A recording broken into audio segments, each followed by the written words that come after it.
Ngayon alam ko na kung bakit nung bata tayo ay inayaan tayo ng mga magulang natin na maglaro at magpagod at magpakasaya. Kasi darating din pala ang panahon na mapapagod din tayo.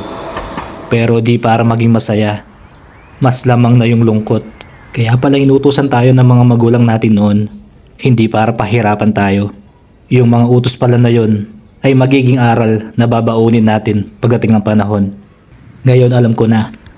Kaya pala pinipilit tayo matulog at magpahinga sa tanghali noon. Hindi para maging malaki o matangkad. Kasi darating ang panahon na yung tinatakasan nating pagtulog sa tanghali noon ay hahanap-hanapin natin ngayon. Kaya tatay at nanay, salamat sa pagpapalaki nyo sa akin na may respeto sa kapwa at may takot sa Diyos. At sa mga kabataan ngayon, habang bata kayo, i-enjoy nyo lang ang life at makinig sa mga magulang nyo.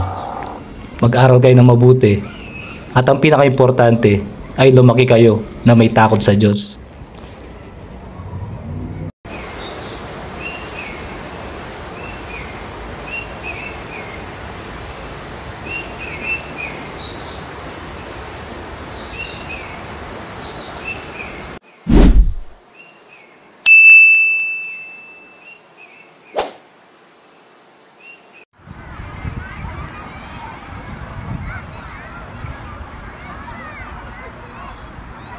Pinoy Bartender!